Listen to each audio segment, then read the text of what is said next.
Jésus regagna en barque l'autre rive, et une grande foule s'assembla autour de lui. Il était au bord du lac. Arrive un chef de synagogue nommé Jaïr. Voyant Jésus, il tombe à ses pieds et le supplie instamment. « Ma petite fille est à toute extrémité. Viens lui imposer les mains pour qu'elle soit sauvée et qu'elle vive. » Et Jésus partit avec lui, et la foule qui le suivait était si nombreuse qu'elle l'écrasait.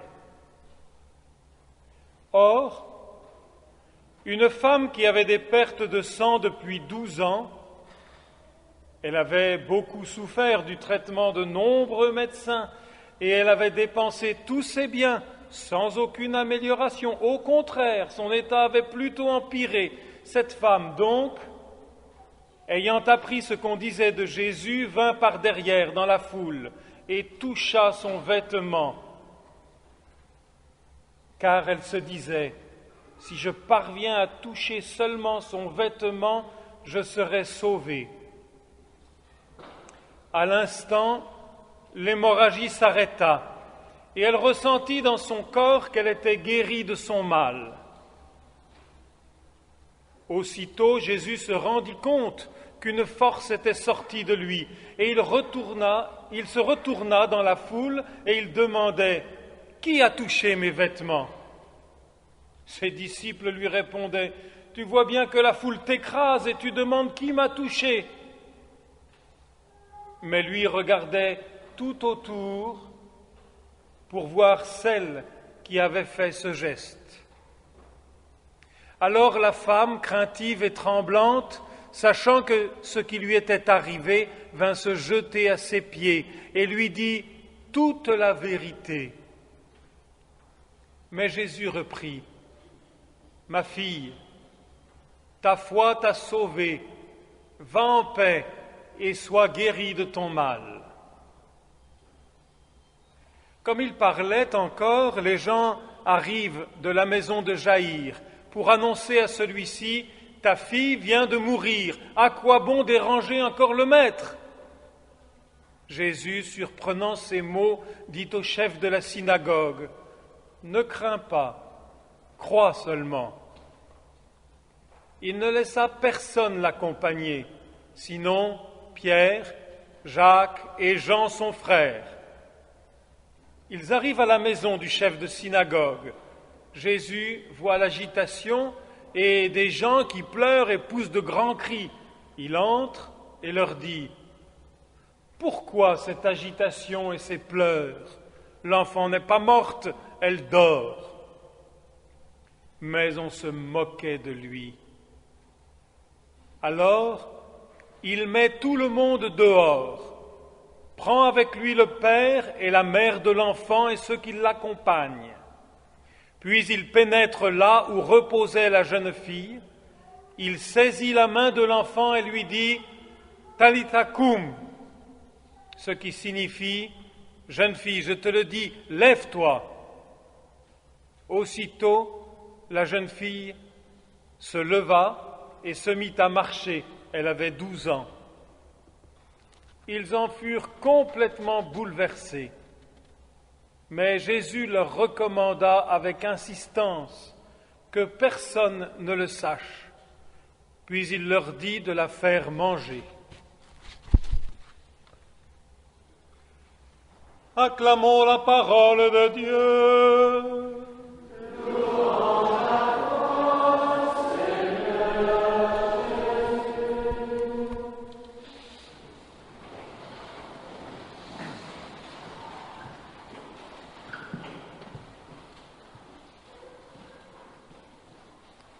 En ces dimanches, depuis quelque temps, nous sommes dans le 2e livret de l'évangile de saint Marc, qui nous parle de Jésus qui est la parole.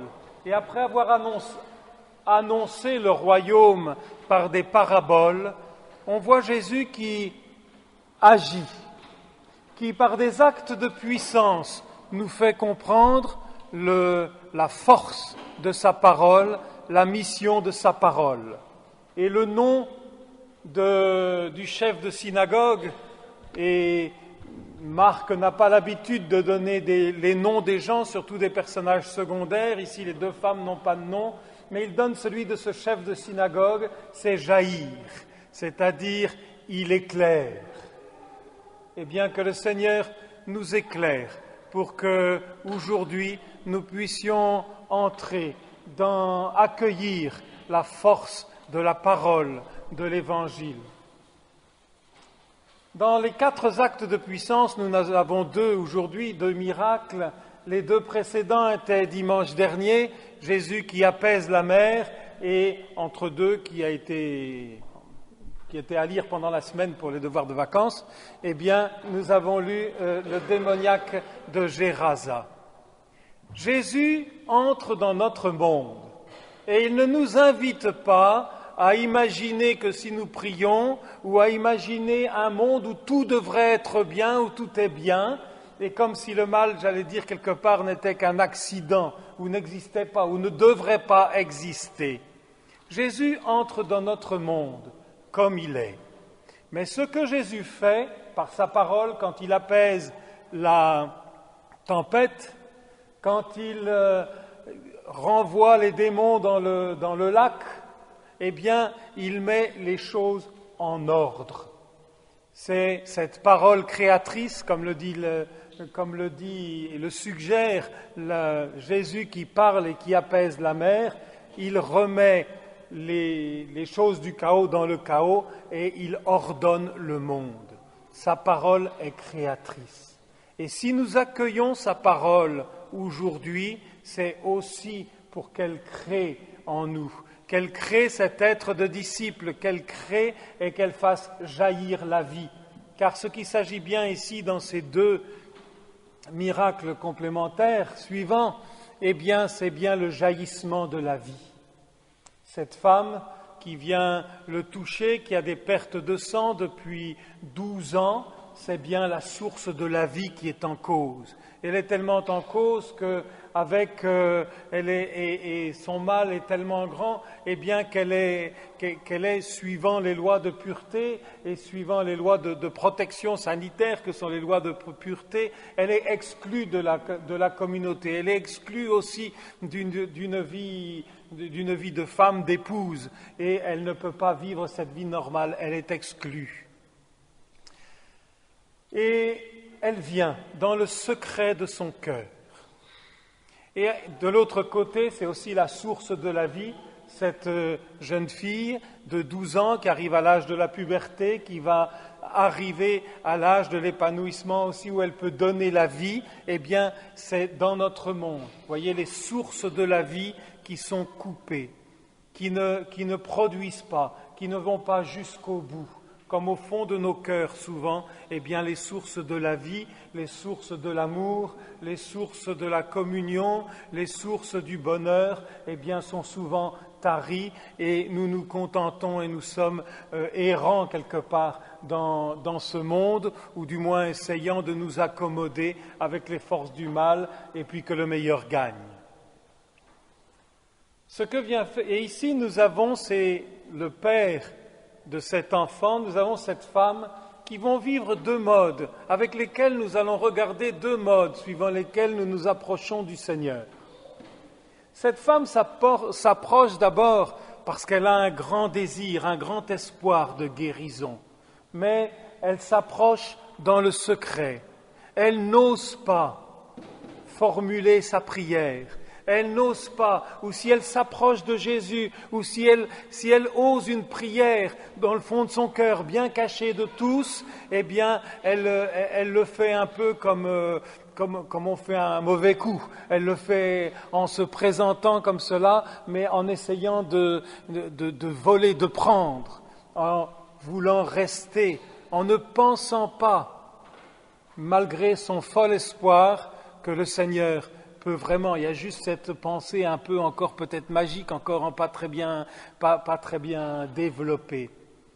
Et ce que Jésus va faire, quand il va se retourner, quand il va sentir cette force qui sort de lui, il va regarder, il va se mettre à enquêter.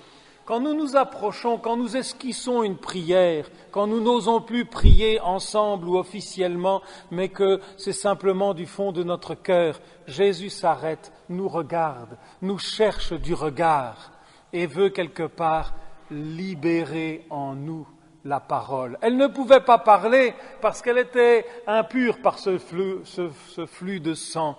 Mais en même temps, Jésus, justement, c'est le ministère de Jésus, il n'a pas peur. Elle aurait dû, justement, elle ne pouvait pas se présenter dans la foule, elle ne pouvait pas toucher Jésus, car elle risquait de le rendre impur. Comme nous, même si nous n'avons pas les lois de pureté du Lévitique, nous pensons que nous ne sommes pas dignes, que nous ne pouvons pas nous approcher du Seigneur, que c'est pas possible qu'il nous touche, que c'est pas possible qu'il nous guérisse, et nous limitons ça en mettant ces barrières, des barrières d'une pureté que nous nous inventons, qui sont moins claires que celles du Lévitique, mais qui sont tout autant fortes. Eh bien, Jésus n'a pas peur. Cette femme ne va pas le rendre impur. On n'avait pas le droit de toucher les choses impures, mais c'est Jésus qui touche et qui nous rend purs. Et voilà ce premier, et il la rend pure, et il va la rendre à la parole, et elle peut dire toute la vérité, et il va la rendre aussi à sa vie sociale. Et voilà ce que la rencontre de Jésus, comment Jésus va ordonner les choses en nous. Il nous remet dans la communion en nous ayant redonné accès à la parole, à la recherche et à l'expression de la vérité. Et c'est ce contact avec le Seigneur qui nous purifie. Demandons que nous soyons éclairés, que vienne comme une lumière cette force de Jésus qui nous appelle à sortir de nos ténèbres, à sortir de nos lieux où nous avons comme coupé la source de la vie parce que trop enfermés dans nos possibilités, dans nos impossibilités de vivre et d'être heureux. Et puis Jésus continue son chemin. Et voici que nous allons avoir, avec ce chef de synagogue, nous allons avoir une autre attitude dans lesquelles nous nous trouvons très souvent. Les gens de l'extérieur viennent, non, c'est pas la peine de déranger le maître. Et puis on se moque de lui. Très souvent, que ce soit par les gens qui nous entourent, au travail, dans la famille, que ce soit par des voix intérieures, des raisonnements que nous avons entendus. Non, c'est trop bête, je ne vais pas prier, c'est pas possible. De toute façon, le Seigneur est impuissant, il n'entend pas, etc. Et nous n'accédons pas non plus à la prière, ou nous ne voulons pas, ou nous n'osons pas. Et voici ce que Jésus nous répond.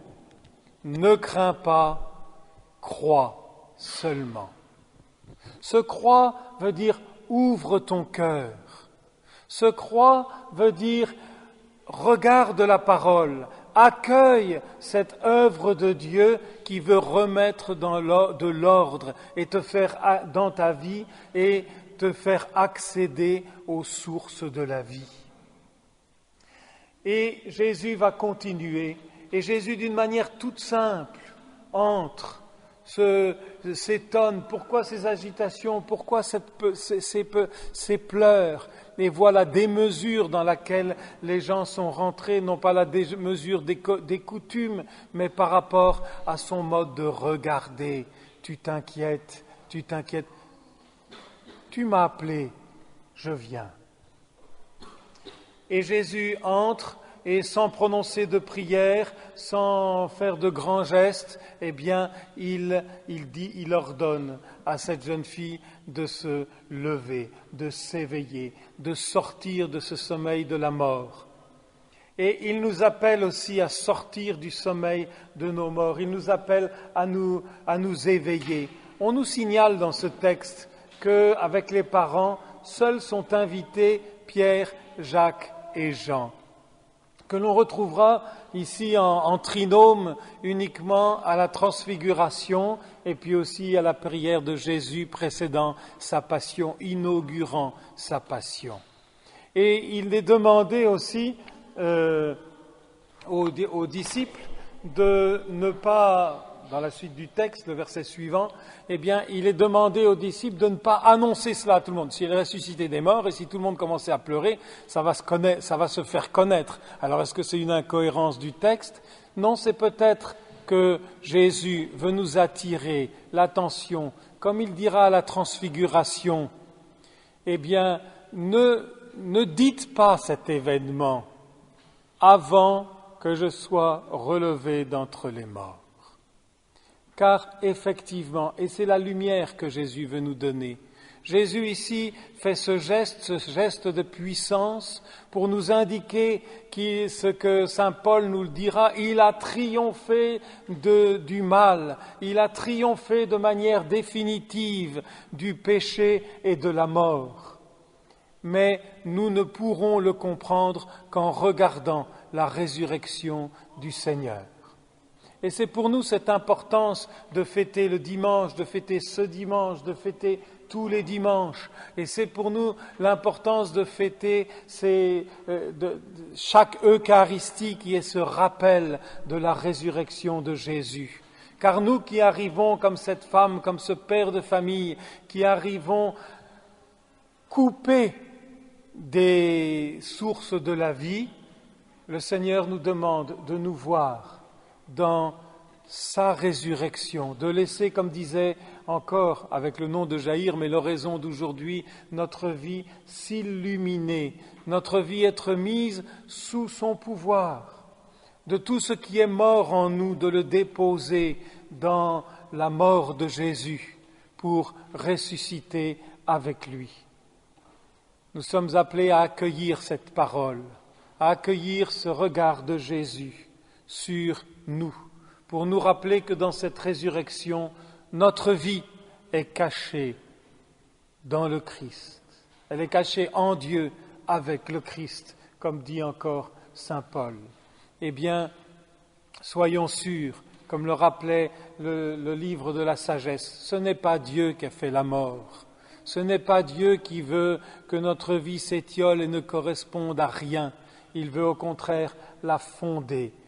Eh bien, demandons jour après jour de vivre notre vie dans le mystère de Jésus pour que toutes nos morts, eh bien, soient remises à leur place et que la vie qu'il met en nous puisse nous réjouir et éclairer un grand nombre. Amen.